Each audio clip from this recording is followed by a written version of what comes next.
क्या आप सभी ने कभी ये गौर किया है कि जुमा की नमाज होती है, संडे का मास होता है, मगर हिंदुओं के पास क्या है?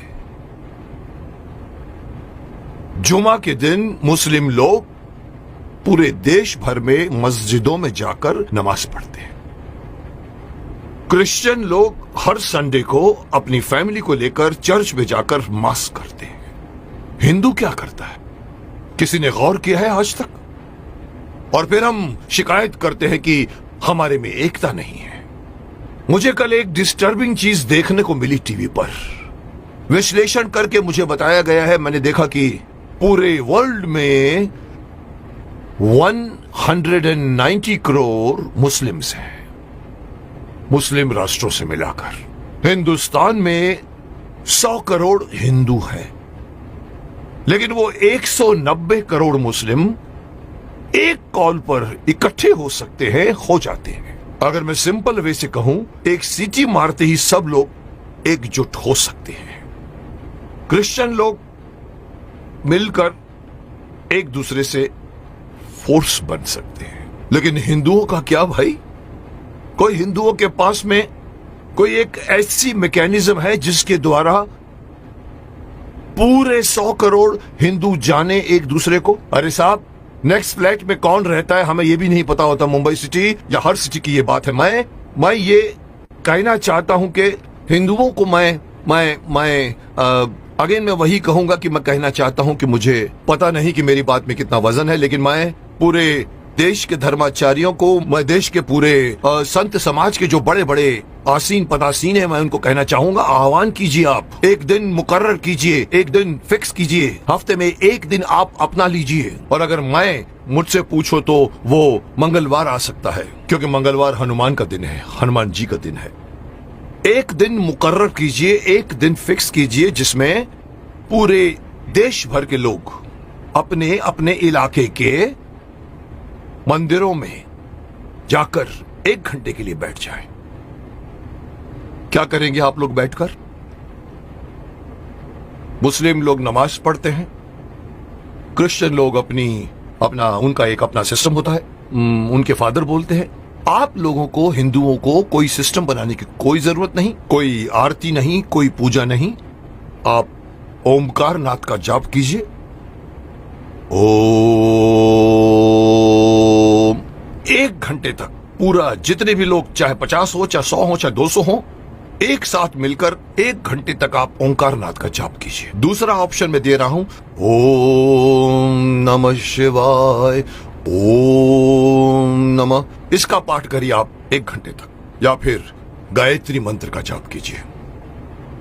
अब आप देखिए मैं क्यों इस बात को उठाना चाहता हूं, क्योंकि हमारे हिंदुओं में ये एक बहुत बड़ी मान्यता है कि अपने आप को बहुत सहिष्णु मानते हैं और कहते हैं हिंदू हमारा धर्म, हमारा हिंदू समाज अपने धर्म के प्रति जागरूक नहीं है, अपने धर्म के प्रति पूरी तरह से कमिटेड नहीं है धर्म। कहते हैं हमारा हिंदू धर्म धर्म नहीं है, हमारा धर्म जो है वे ऑफ लाइफ है। मैं हमेशा से मना करता हूँ, धर्म था, है और रहेगा। और जब तक आप इसको अपना धर्म नहीं मानोगे, तब तक आपके अंदर कभी भी एकता नहीं आएगी, कभी भी आपके अंदर मोटिवेशन नहीं आएगा, कभी भी आपके अंदर फोर्स नहीं आएगा।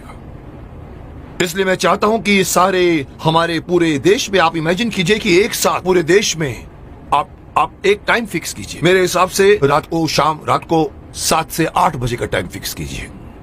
सब लोग अपना अपना काम छोड़कर अपने नजदीक के मंदिर में जाएं, 1 घंटा बैठे और 1 घंटा बैठ के अपनी सभा होगी, जिसका नाम मैं सजेस्ट करना चाहता हूं। हो सकता है नाम इसका मंगल धार्मिक सभा हो सकती है, या मंगल धार्मिक मिलन हो सकता है, या मंगल धार्मिक मिलाप हो सकता है।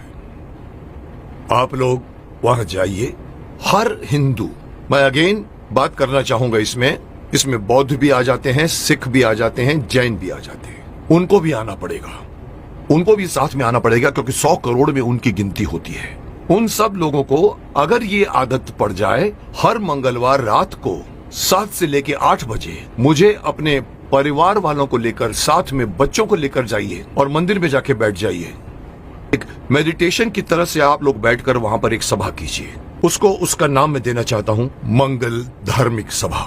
या मंगल, मांगलिक, मिलाप या कुछ भी नाम रखा जा सकता है। जैसे मुस्लिम कैसे नमाज कहते हैं, क्रिश्चियन उसे मास कहते हैं, आप उसे मंगल मिलाप कह सकते हैं।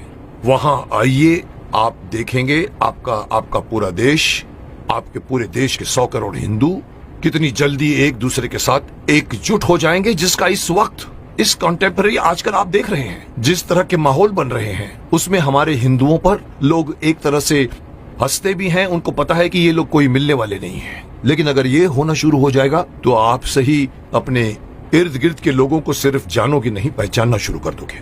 जैसे कि मैंने कहा कि सिटीज में पता भी नहीं होता कि नेक्स्ट फ्लैट में कौन रहता है। इस बहाने आप आइए, बाहर निकल कर आइए, अपनी ड्यूटी मान कर आइए। मैं हर हिंदू को कहना चाहूंगा, और इसके लिए मेरी बात नहीं, मैं बड़े बड़े जो हमारे धार्मिक हमारे जो संत हैं, गुरु हैं, उनको मैं आह्वान करना चाहूंगा कि आइए आगे और अनाउंस कीजिए कि हर मंगलवार को 7 बजे से 8 बजे हर हिंदू को किसी नजदीकी मंदिर में जाकर 1 घंटा बैठकर आपको मेडिटेशन करना पड़ेगा। जो बैठेगा उसको भी फायदा होगा, क्योंकि मेडिटेशन में बहुत ताकत है। और दूसरा फायदा यही है कि आप लोग मिलोगे, एकता करोगे। और इस वक्त हिंदू समाज का एकता में आना बहुत ही अत्यंत आवश्यक है। मैं नहीं बताना चाहता, लोग सब समझते हैं कि मैं क्या बोलना चाहता हूं, लेकिन हिंदू समाज बटा हुआ है। जुट और नंबर्स में ताकत होती है। ये हिंदू से निकलकर सिख, ये बौद्ध, ये जैन, इस बहाने साथ में आइए, क्योंकि आप पहले हिंदू हैं, उसके बाद में आप सिख हैं, उसके बाद में आप बौद्ध हैं, उसके बाद में आप जैन हैं। मेरी एक छोटी सी गुजारिश है कि मैं अपनी तरफ से सलाह देना चाहता हूं कि देश भर में कुछ ऐसा कानून बनाया जाए। ये कानून के दायरे में हो या पता नहीं धार्मिक दायरे में हो, लेकिन ये किया जाए, और तब जाकर दोबारा कोई ये नहीं कह सकेगा कि 100 करोड़ हिंदू बटे हुए हैं। क्योंकि हर मंगलवार को एक मांगलीय रूप से मिलते हैं और एक दूसरे के साथ आप बातें कीजिए, मिलते रहिए, लोग एक दूसरे को पहचानना शुरू कर दोगे, जो कभी नहीं करते आप। अंत में मैं हर हिंदू को इस बात से आगाह करना चाहूंगा कि अगर आप अपना फायदा चाहते हैं, अपने देश की भलाई चाहते हैं, अपने समाज की, अपने परिवार की भलाई चाहते हैं, तो एक होइए। और इससे आगे बढ़कर एक और बात कहना चाहूंगा कि धर्म को धर्म मानिए, यह मत कहिए कि वे ऑफ लाइफ है। और तीसरी बात, अपने बच्चों को अपने धर्म में इन्वॉल्व कीजिए।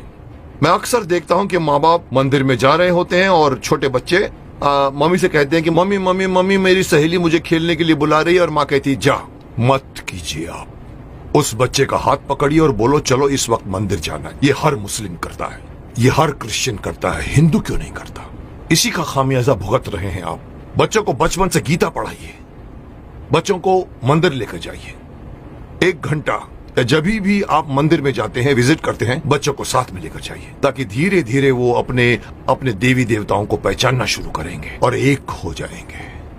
अब कोई मुझसे पूछेगा सर आपकी ये बात क्यों माने हम लोग, आप होते कौन हैं हमें ये बात कहने वाले? तो मैं सिर्फ शक्तिमान का एक डायलॉग आपको बताना चाहूंगा, जिसमें पूछा था कि आप कौन हैं, तो वो कहता है कि ना तो मैं कोई अवतार हूं, ना ही कोई फरिश्ता, बुराई का दुश्मन हूं, सच से है मेरा रिश्ता।